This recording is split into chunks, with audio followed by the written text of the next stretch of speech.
Right, Rich. Here away at West Essex in the Essex Senior Cup after no game for 10 days. Last time we did have a game, it was against these. What's your thoughts ahead of today's game? Yeah, well, as you alluded to, nice 10-day break from where we were last time we played here. We looked a bit tired, especially in the last half an hour. So, yeah, I think that 10 days has done us well. Unfortunately, we're missing a couple and we've lost Connor Jones since then to quite a bad one. I'm not sure how long he's going to be out for, which is a real blow as far as I'm concerned and to the group because he's such a big player for us. But it also gives us an opportunity. So tonight we bring Ali Carter back in at left back. Henry Fisher will make his debut at centre half with Jake. Julio comes in for another start with Evs in the middle of midfield. Another couple of changes there. Freddie Mattock in for a start in midfield and replacing Joe Lilly, who's now away for the best part of a month. But the good thing is I feel really comfortable with it, to be truthful. We were allowed to promote another two lads from the reserves as well, bring them up and give them those guys opportunities, which is brilliant. And I still feel we're very strong, to be honest with you, albeit young but strong. And I'm expecting a good performance. Pitch is lovely, perfect night, cup game, winners at home to Billericay in the next round. So everything to play for. Yeah, we alluded to the break. Sometimes that can help, sometimes it can't, because obviously, you know, no game for 10 days. What are you expecting to see? Are you expecting to see the sort of energy that we did in games like against Buckersteel and sort of Barking? Well, that's what I'm demanding from them, to be honest with you, and I am expecting to see that, yes. Look, 10 days, a couple of fresh additions that have come in that perhaps haven't been playing as regular as well. As I say, Henry Fisher, we welcome Henry and we're looking forward to seeing Henry. Whilst he hasn't played for a while and his fitness isn't going to be at its optimum level just yet, what he does bring is a resilience and a strength, and he's very fresh and ready to go. Yeah, Fred Mattock, same really. I mean, he's been a sub the last 4 weeks, which he's not used to, but it's with these games in mind now, with big games that are coming up. He's looking quite fresh, so I do expect us to come out breathing fire again. Look, we're on the verge of starting another very tough programme of games. I think we've got 5 games in 10 or 11 days now against teams at the top of the division. So we embrace it and we're really looking forward to it, to be truthful. And I do want us to really, really have a good go now. Yeah.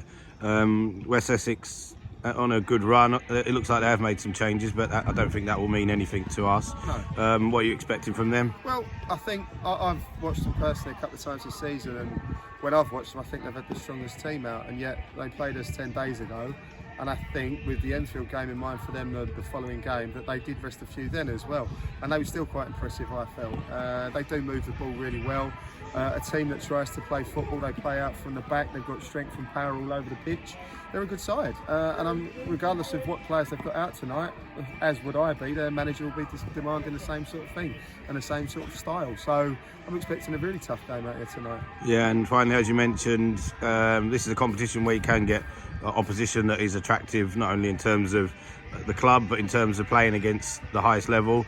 I'm sure there's an added incentive that we potentially could be going up against a conference south team, or I think they're just below that. That's right. Who potentially will field a strong side. So I'm sure the boys, that's the incentive, is it? Yeah, of course it is. To be truthful, it's not our ulterior motive here. We take each game as it comes.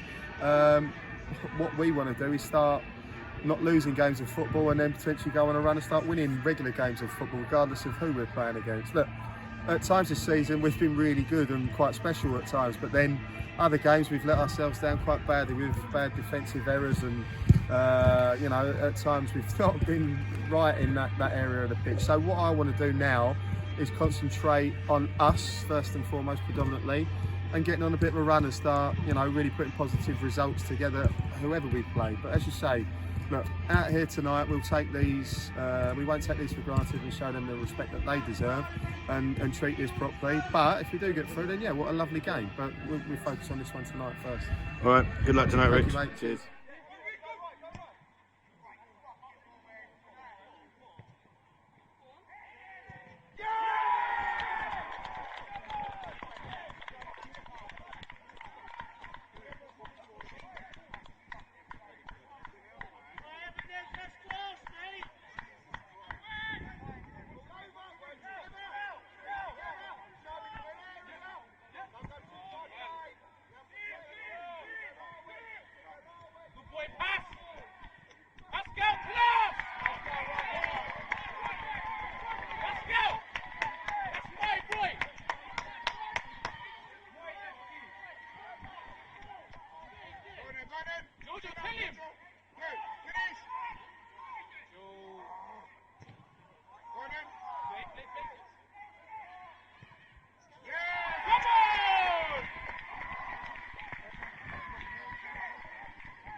Rich, we're here after a 4-3 defeat in the Essex Cup against West Essex.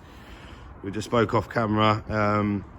I think this is the hardest one to take of the season, because even their guys just said to me, for 80 minutes of the game, we've absolutely dominated them. They've not had a sniff. They've had probably 5 attempts on goal, scored 4.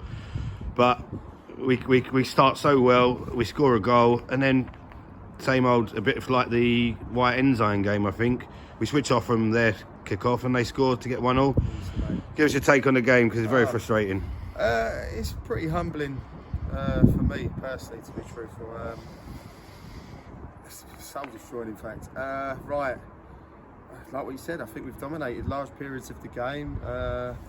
We go 1-0 up and we look really comfortable. I don't think they've had an opportunity, and straight from kick-off we're letting the ball bounce, one long ball that we're not dealing with. We're failing to deal with the aerial threat, the long ball. We're not dealing with the first one, and then slow to react for the second ball. A bit of miscommunication from my centre half and my goalkeeper, and the centre forward nips in just as you go 1-0 up.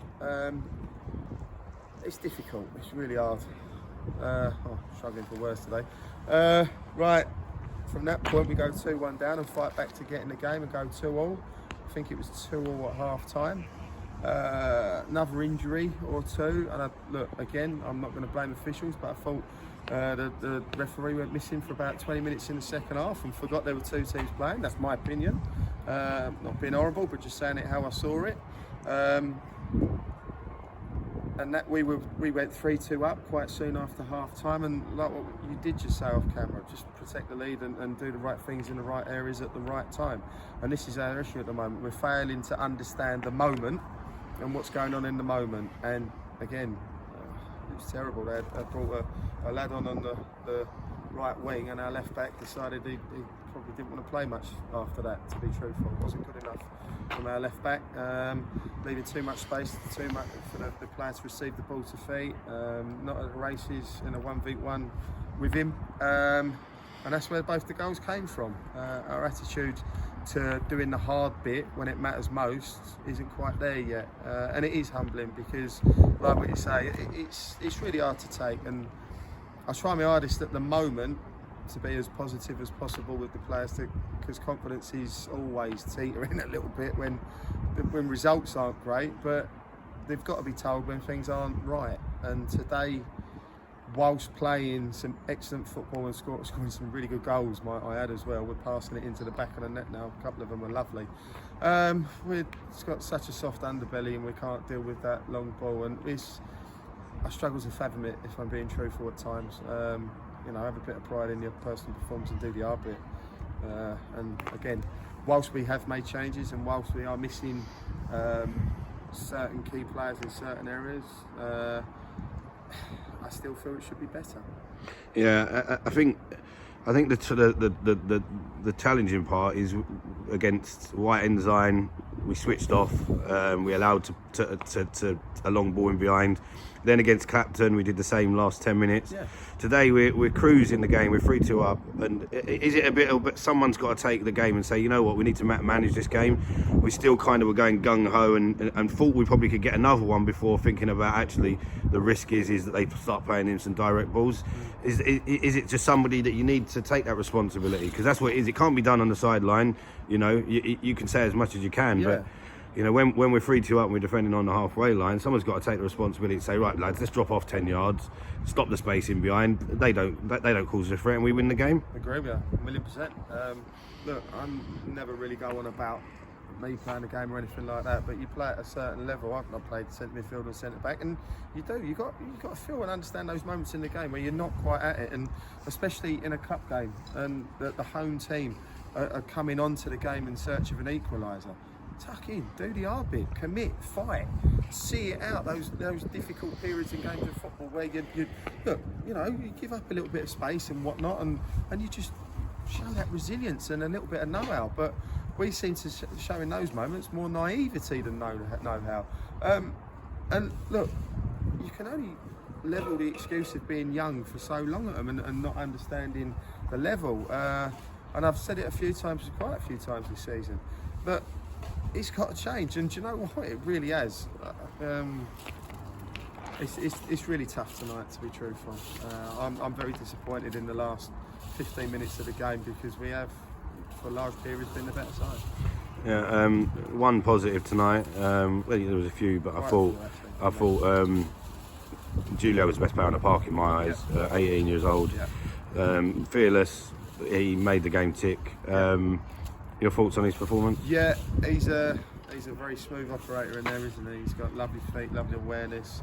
His first touch is always away from danger. He'll receive it. He'll go into any part of the pitch and want to receive the ball. He's always got a plan in his mind before he receives it. He's a very smart young footballer, as you say, fearless even in the dressing room. Do you know what? Out of them all, he's one of the ones that are taking responsibility, putting his arm up and having a grumble up at other players. He's only been in there 2 minutes, so I take my hat off to him. His performance today was what I expected it to be, and I just think he's going to get better and better. Henry Fisher, I thought for the time he was on the pitch, his first game in a year, essentially I thought he was brilliant. No fuss, strong. And again, this is where we're at. If we're relying on players that haven't been playing many minutes recently again to come in and fill in the gaps for the likes of Harry Herbert, who's out with a hamstring currently but nearing a return. Henry coming in for his first game of the year, and Julio coming in at 18 years of age to play. It's really tough. We've got another one with Liam tonight up front. He's got ankle the size of a balloon right now. And going into games, we seem to be more light on numbers going into these games than we are. But it's frustrating because we're still producing the performances and the quality. I mean, it's with some buts, isn't it? But that first goal, literally 1 minute, if that, after we've just gone 1-0 up. So it tells us it's our mindset that's an issue. We've got to switch on in every department. And this level has, whilst in terms of the football side of things, it surprised me that I thought it would be a bit better personally, and I'm sure the boys are saying this. It's the other side that's actually surprised me the most, is the fact that everyone else fights as hard as they possibly can to not concede and keep clean sheets and things like that, and we seem to be coming undone, and we don't seem to have the same desire and heart in those moments to deal with it. We will get there. There's no doubt about that. We have produced good results and good performances, but it's just got to be better all round from tonight, from how we played, how we performed. This is why it's a sore one, because we didn't deserve to lose today. I mean, I'm even making a sub in the 88th minute to bring on someone for penalties. That's how I felt. I was disappointed that it was going to go to penalties, but to lose it from there is just awful, to be truthful. Yeah, and that it's not going to take a rocket science to realise that we can't defend like that on Saturday. Otherwise, it could be a tough day at the office. There's some positives I think we can take real from the performance, but I'm sure this will be the main focus for Saturday, to not allow them to have those opportunities. Well, that's right. I mean, I won't use the words. I've just sort of screamed at them in there about Saturday and defending tonight. But yes, along those lines, if we're not at the races, then you're going to get truly beaten up and have your pants pulled down come Saturday afternoon against Enfield. But look, hopefully we can put a positive spin on it. We train on Thursday evening. Hopefully this will wind them up a bit more. Hopefully that penny's starting to drop a little bit more. I don't know. So look, I'll have a look at what's going on in terms of injuries and stuff like that, and we'll put a side together to do a job at Enfield on Saturday, and we'll do our level best to do so. So, yeah. All right. Thanks, Rich. Thank you, mate. Cheers.